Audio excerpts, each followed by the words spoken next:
Hey everybody, it's Chris, and today I'm going to be reading Chapter 2 of Stargirl. So, when we got to school the next day, Hilary Kimball was holding court at the door. "She's not real," Hilary said. She was sneering. "She's an actress. It's a scam." Someone called out, "Who's scamming us?" "The administration. The principal. Who else?" "Who cares?" Hilary wagged her head at the absurdity of the question. A hand flashed in the air. "Why?" "School spirit," she spat back. "They think this place was too dead last year. They think if they plant some nutcase with the students."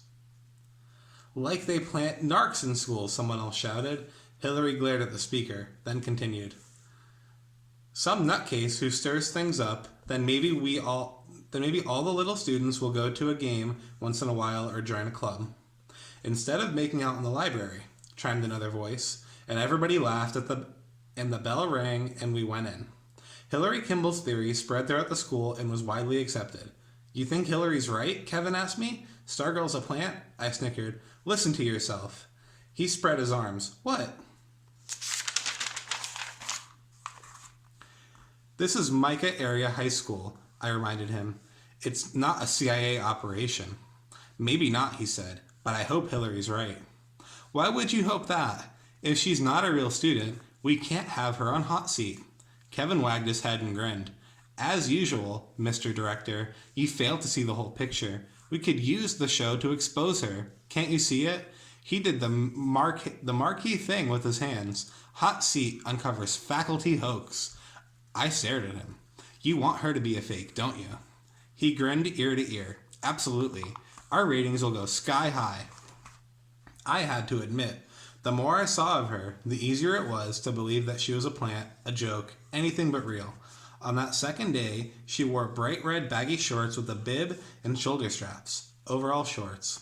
Her sandy hair was pulled back into plaited pigtails, each tied with a bright red ribbon.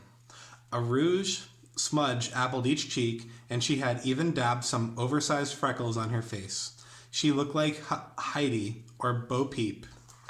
At lunch, she was alone again at her table. As before, when she finished eating, she took up her ukulele. But this time she didn't play. She got up and started walking among the tables. She stared at us. She stared at one face, then another and another. The kind of bold, "I'm looking at you" stare you almost never get from people, especially strangers. She appeared to be looking for someone, and the whole lunchroom had become very uncomfortable. As she approached our table, I thought, what if she's looking for me? The thought terrified me, so I turned away from her. I looked at Kevin. I watched him grin goofily up at her. He wiggled his fingers at her and whispered, "Hi, Stargirl." I didn't hear an answer. I was intensely aware of her passing behind my chair. She stopped 2 tables away. She was smiling at a pudding-bodied senior named Alan Furco. The lunchroom was dead silent. She started strumming the uke and singing. It was "Happy Birthday." When she came to his name, she didn't sing just his first name, but his full name. "Happy birthday, dear Alan Furco." Alan Furco's face turned red as Bo Peep's pigtail ribbons. There was a flurry of whistles and hoots, more for Alan Furco's sake, I think, than hers. As Stargirl marched out, I could see Hilary Kimball across the lunchroom rising from her seat, pointing and saying something I could not hear. "I'll tell you one thing," Kevin said as we joined the mob in the hallways. "She better be fake." I asked him what he meant. "I mean, if she's real, she's in big trouble. How long do you think somebody who's really like that is going to last around here?" Good question. Mica Area High School, MAHS, was not exactly a hotbed of nonconformity. There were individual variants here and there, of course, but within pretty narrow limits. We all wore the same clothes, talked the same way, ate the same food, listened to the same music. Even our dorks and nerds had a MAHS stamp on them. If we happened to somehow distinguish ourselves, we quickly snapped back into place like rubber bands. Kevin was right. It was unthinkable that Stargirl could survive, or at least survive unchanged among us. But it was also clear that Hilary Kimball was at least half right. This person calling herself Stargirl may or may not have been a faculty plant for school spirit, but whatever she was not real. She couldn't be. Several times in those early weeks of September, she showed up in something outrageous: a 1920s flapper dress, an Indian buckskin, a kimono. One day, she wore a denim miniskirt with green stockings, and crawling up one leg was a parade of enamel ladybug and butterfly pins. Normal, for her, were long, floor-brushing pioneer dresses and skirts. Every few days, in the lunchroom, she serenaded someone new with happy birthday. I was glad my birthday was in the summer.